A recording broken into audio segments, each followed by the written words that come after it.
Baik, assalamualaikum warahmatullahi wabarakatuh. Selamat pagi teman-teman. Gimana nih kabarnya semua? Kakak harap semua dalam keadaan sehat walafiat ya, dan juga dalam keadaan mood yang baik, sehingga ketika nanti kakak memaparkan materi yang akan saya sampaikan hari ini, itu semua kalian bisa menanggapinya dengan baik.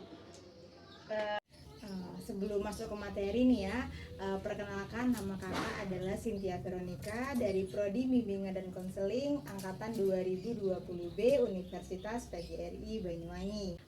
Sebelum masuk materi secara khusus nih ya, di sini mungkin ada yang pernah tahu nih atau pernah dengar atau pernah melakukan bahkan bullying itu seperti apa dan di mana. Mungkin teman-teman ada yang tahu? Belum ada yang tahu ya. Jadi di sini saya akan memberikan pengertian nih secara umum dulu terkait bullying itu apa sih. Nah, bullying adalah suatu tindakan atau perilaku di mana terjadi penyalahgunaan kekuasaan antara seseorang kepada kelompok atau kepada seseorang atau maupun suatu kelompok. Jadi dalam tindakan bullying ini yang sangat perlu diperhatikan bukan hanya jenis bullyingnya saja teman-teman. Jadi terkait dampak dari bullying yang kita lakukan kepada seseorang itu apa sih? Nah gitu. Jadi ada banyak sekali macam-macam jenis bullying. Yang pertama ada bullying fisik, ada bullying verbal, bullying non verbal, seksual bullying, finansial bullying, dan sekarang lagi marak-maraknya adalah cyberbullying yang terjadi di sosial media. Nah, jadi kakak di sini akan memberikan pengertian lebih fokus kepada bullying verbal ya. Jadi ada yang pernah dengar nggak sih bullying verbal itu apa, atau ada yang tahu bullying verbal itu seperti apa? Belum ada ya. Jadi bullying verbal adalah salah satu jenis bullying yang terdeteksi oleh indera pendengaran kita. Kok bisa hanya indera pendengaran sih? Karena kita cenderung mendengar hal-hal, kita menjadi lebih sensitif ketika seseorang memberikan perkataan yang tidak sesuai dengan kemauan kita gitu. Contohnya seperti apa sih Kak? Contohnya nih, memaki, menghina, meneriaki, membodohi, memojokkan, mempermalukan, dan masih banyak lagi jenis contoh-contoh dari bullying verbal yang selain kakak ucapkan tadi. Jadi kalian tuh teman-teman bisa nih searching di Google kayak gimana sih contoh-contoh dari bullying verbal seperti itu ya.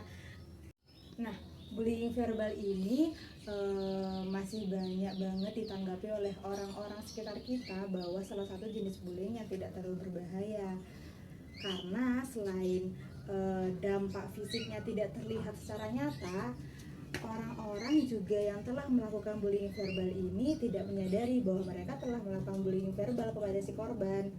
Padahal dampaknya begitu besar terhadap perkembangan psikologi seseorang dan kesehatan mental dari si korban yang menjadi pembulian tadi teman-teman. Jadi itu sangat ironis sekali ketika kita tidak menyadari bahwa kita juga telah melakukan tindakan bullying verbal kepada teman kita mungkin, atau keluarga kita, atau masyarakat sekitar yang tinggal di lingkungan sekitar kita. Jadi sebelum kita melakukan suatu tindakan seperti kita ingin berbicara kepada teman-teman atau kepada orang lain, alangkah lebih baiknya kita harus berpikir dulu nih, kira-kira apa yang kita omongkan kepada teman kita atau keluarga kita tuh kira-kira menyakiti hati mereka nggak sih, gitu, kurang lebih seperti itu ya. Nah, dan ada lagi yang perlu sangat-sangat diperhatikan oleh teman-teman semua, bahwa korban dari bullying verbal pun terkadang tidak menyadari bahwa dia menjadi korban bullying. Mengapa? Karena secara tidak langsung orang yang menjadi korban bullying ini tadi selalu beranggapan bahwa semua perkataan yang dikatakan kepada si dia itu selalu benar.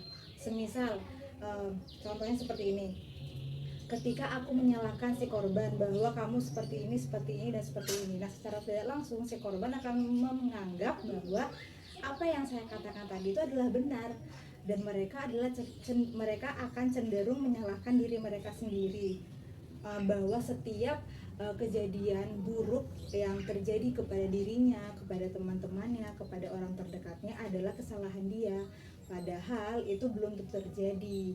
Nah, secara tidak langsung dampak dari tindakan bullying verbal ini kepada si korban akan membuat korban tidak percaya diri, selalu merasa rendah diri, dan itu merupakan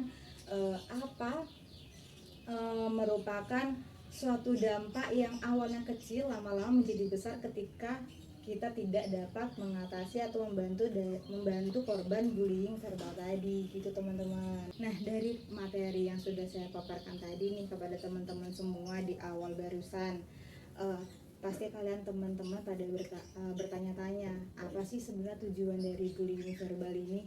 Apa sih tujuan dari pelaku melakukan tindakan bullying ini kepada korban? Nah, tujuan dari bullying verbal ini adalah menjatuhkan harga diri korban. Nah, ini konteksnya banyak sekali. Bisa itu karena untuk jadi bahan candaan atau tidak, atau maupun dalam konteks serius atau disengaja ataupun tidak sengaja.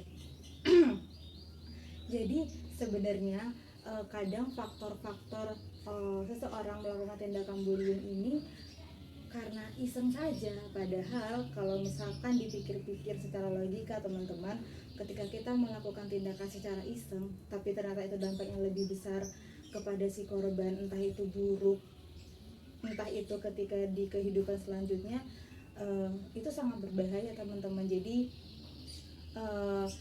karena apa ya, bullying verbal ini tidak ada dampak fisik yang terlihat seperti yang sudah saya bilang tadi. Kita akan justru cenderung selalu mengingat apa saja perkataan negatif yang diucapkan kepada kita. Jadi akan mengena kepada sisi psikologis yang akan selalu diingat selama bertahun-tahun ke depan dari korban bullying tadi, gitu. Bahkan nih ya teman-teman, bullying verbal ini bisa dilakukan secara diam-diam loh, bukan secara langsung kita kepada teman kita di hadapan dia, atau di sekolah, atau di lingkungan pekerjaan atau yang lain. Karena sekarang kan zamannya modern nih, di mana-mana orang memegang gadget, di mana-mana orang pasti mempunyai sosial media, entah itu Instagram, WhatsApp, Line, Telegram dan lain-lain. Nah, di situ ketika kita sudah bisa bermain gadget dengan canggih, bahkan ada namanya fitur kita bisa berkomentar kepada siapapun dengan tingkah laku mereka seperti apa, dan jika suatu objek itu tidak sesuai dengan keinginan kita, nah secara tidak langsung nih kita otomatis sudah langsung memberikan komentar-komentar, memberikan kata-kata yang pedas kepada si objek yang kita komentari tadi. Nah, itu salah satu tindakan bullying verbal secara tidak langsung kepada si objek, seperti itu. Tadi kan saya sudah sebutkan beberapa faktor nih mengapa terjadinya bullying verbal, entah itu iseng, bercanda, yang disengaja maupun tidak sengaja, serius maupun tidak serius. Namun ada juga beberapa faktor yang mempengaruhi mengapa sih terjadinya bullying verbal ini. Nah, semisal contoh senioritas, baik itu di sekolah, di lingkungan pekerjaan, baik itu juga di lingkungan rumah nih teman-teman, pasti kalian sudah tidak asing sama tindakan senioritas. Ketika kita merasa kita masih baru dibandingkan dengan orang lain, nah orang lain pasti akan memberikan kita perkataan kayak, contohnya ini semisal kamu masih anak kemarin, kita nih udah berpengalaman dibandingkan kamu, jadi kamu bukan apa-apanya dibandingkan kita. Nah, itu merupakan salah satu contoh dari bullying verbal teman-teman. Nah, otomatis pikiran kita bakal terdistrak bahwa oh iya, aku masih orang baru di sini, masih belum bisa apa-apa dibandingkan mereka. Mereka sudah punya pengalaman yang banyak, sedangkan aku belum. Nah, itu kita jadi merasa kurang percaya diri, rendah diri. Nah, disitulah dampak dari bullying verbal yang bisa kita jumpai, yang kita bisa lihat di manapun teman-teman. Nah, dari contoh yang sudah tadi kakak jelasin, gimana sih cara penanganan yang baik, yang tepat sebelum terjadinya tindakan bullying, atau biar kita tuh tidak menjadi korban bullying. Yang pertama, kita harus memberikan pengertian nih, pemahaman kepada teman, keluarga, atau siapapun terkait pentingnya rasa kekeluargaan. Ketika kita sudah mempunyai rasa kekeluargaan yang erat, tidak menutup kemungkinan bahwa hal-hal negatif seperti bullying itu tidak akan terjadi, teman-teman. Terus yang kedua, kita memberikan pemahaman terkait bahwa kita harus bercanda itu sesuai pada tempatnya, bukan dimanapun situasi atau kondisi kita dapat candai gitu loh. Jadi kita harus mengerti, oh ini waktunya serius, ini waktunya tidak, seperti itu. Jadi harus sesuai dengan porsinya masing-masing.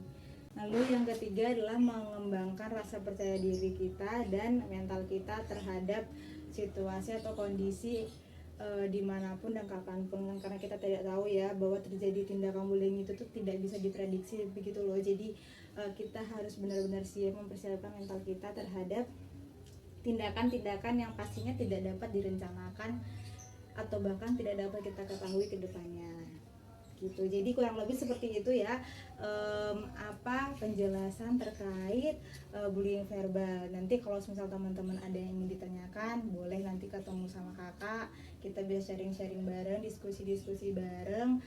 Atau juga nih, pasti teman-teman kan udah punya gadget, bisa nih searching-searching di Google terkait bullying yang lainnya, karena banyak sekali jenis-jenis bullying yang perlu kita ketahui agar kita dapat mencegahnya, agar diri kita tidak terjadi bullying. Mungkin itu saja yang dapat kakak sampaikan. Kurang lebihnya mohon maaf apabila ada kata yang kurang berkenan. Saya tutup. Wassalamualaikum warahmatullahi wabarakatuh.